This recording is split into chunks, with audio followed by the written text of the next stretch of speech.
హల్లెలూయా. Good morning. ఇద్దరు వ్యక్తులు ఉన్నారండి. వాళ్ళిద్దరూ బిచ్చగాళ్ళు అనమాట.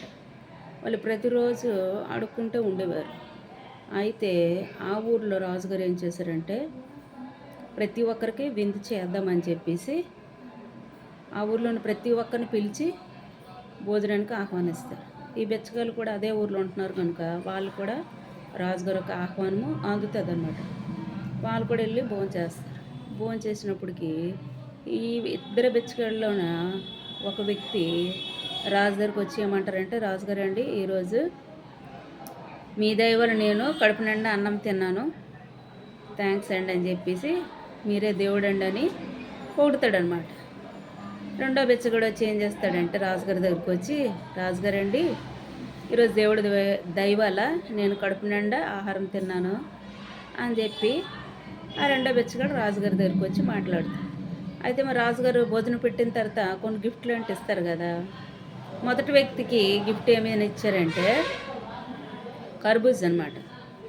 కర్బూజ్ ఇచ్చు అంటే అది సమ్మర్ అనమాట.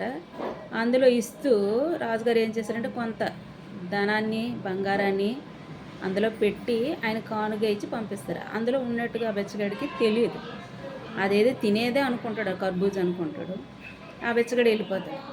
ఈ రెండో బెచ్చగాడు మరి దేవుని దేవలో ఈరోజు నాకు కడుపు నిండా ఆహారం దొరికింది రాజుగారు అన్నప్పుడు రాజుగారు కోపం వస్తుంది అనమాట.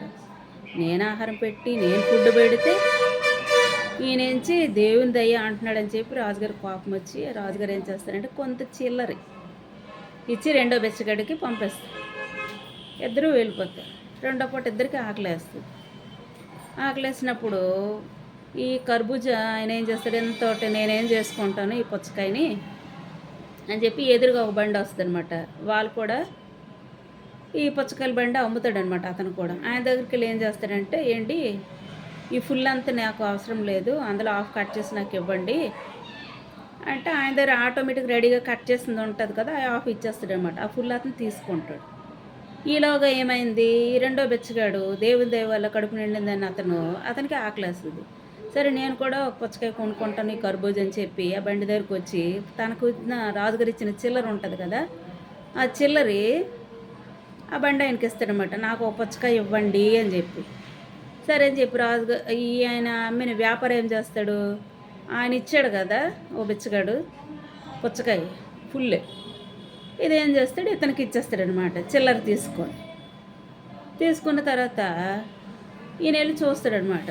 చూసేసరికి అందులో ఏముంటుందంటే బంగారం, డబ్బు, రాజుగారు పెట్టిందంతా ఆ బెచ్చగాడు చూస్తాడనమాట. చూసిన తర్వాత ఆశ్చర్యపోయి పెద్ద ప్యాలెస్ కట్టుకొని హ్యాపీగా తన లైఫ్ మంచి మంచి ఫుడ్ తింటూ ఇంకా కోటీసుడు అయిపోతాడు అనమాట. పెద్ద ధనవంతుడు అయిపోతాడు. బెచ్చగాడు ఉండడు.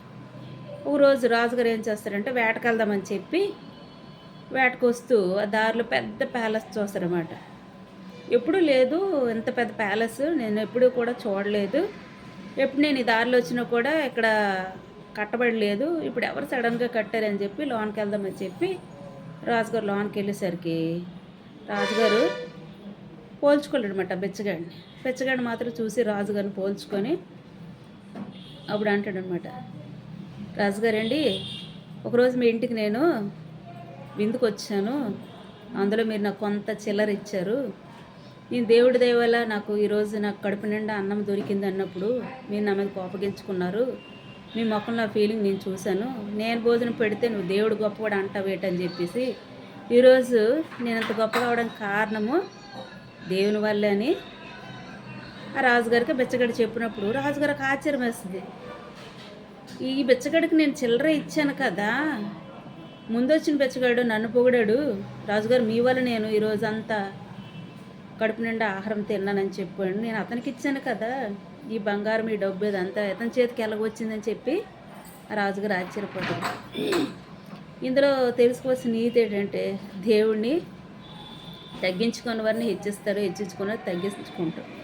అయితే రాజుగారు తన పొగిడిని బట్టి ఆయనకి కొంత ధనాన్ని ఇవ్వగలిగాడు. ఈయన పొగడలేదు కనుక ఏం చేశాడంటే కొంత చిల్లర మాత్రం ఇచ్చాడు.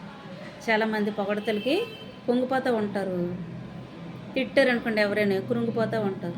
అందుకే మనం ఏం చేయాలంటే ఎవరు పొగిడిన మనం పొంగిపోక, ఎవరు తిట్టిన మనం కృంగిపోకున్నట్లు దేవుడే చూసుకుంటాడని ప్రతి సమస్య ఆయన దగ్గర పెట్టినట్లయితే మనం ఏ స్థితిలో ఉన్నా కూడా దేవుడు మనల్ని హెచ్చించే దేవుడు. యేసుప్రభు పెంట కుప్పల నుండి దరిద్రులు పైకెత్తే దేవుడు అండి. చాలామందికి తెలియదు. చాలాసార్లు విన్నాను కూడా. మా దగ్గర పనిచేసిన ఆయమ్మ ఒకసారి అనేది, అమ్మ నేను ప్రభులోకి రాకముందు ఒకే చీర నాకు ఉండేది, ఒక చెంగు నేను ఉతుక్కుంటూ ఒక చెంగు నేను చుట్టుకుంటూ ఎండేసుకుండేదాను, రెండు కూడా పోదండి ఒకే ఒకసారి. ఈరోజు నేను ప్రభుని నమ్ముకొని నా దగ్గర సమృద్ధిగా ఉన్నాయమ్మో వస్త్రాలు అని చెప్పి అన్నప్పుడు నిజమే కదా.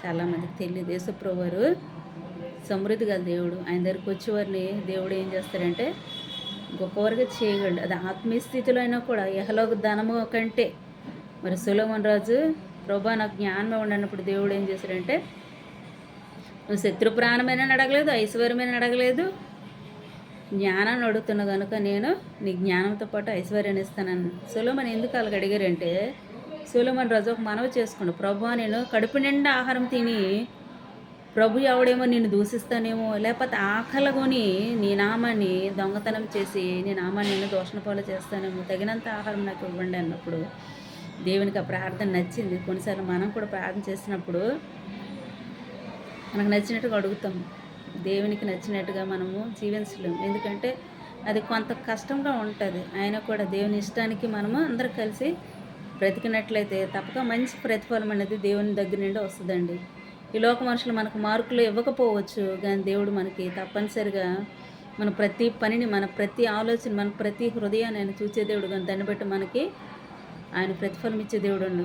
వాని క్రియలు చప్పున జీతము సిద్ధపరిచి ఉన్నాను అన్నాడు దేవుడు అండి. మనం చేసే ప్రతి పని కూడా దేవుని దగ్గర లెక్కే. మనం ఆడే ప్రతి మాట, తలంపు, ప్రతిది కూడా. ఎందుకంటే హృదయాంతరంగంలో ఎరిగిన దేవుడు. హృదయం అన్నిటికంటే మోసకరం, బహు వ్యాధిగల, దాన్ని గ్రహింపగలరు ఎవడని బైబిల్ చెప్పినట్టుగా మన హృదయాన్ని నమ్ముకొని కొన్నిసార్లు మనం ఏం చేస్తామంటే హృదయాలన్నీ పెట్టుకుంటాం, ప్రతి చెడును పెట్టుకుంటాం, ప్రతి దుఃఖాన్ని పెట్టుకుంటాం, ప్రతి చింతను పెట్టుకుంటాం. దేవుడు ఏమంటున్నాడు, చింతించడం వల్ల మోరడు ఎక్కువ చేసుకోగలరు అంటున్నాడు. మీ హృదయానికి కలవరపడనియొద్దు అని బైబిల్ సెలవిస్తుంది. అయితే మనం ఇప్పుడు కలవరంతోనే ఉంటాం. మన దుఃఖ దినములు సమాప్తమవును గాక. ఆమేన్. Praise the lord.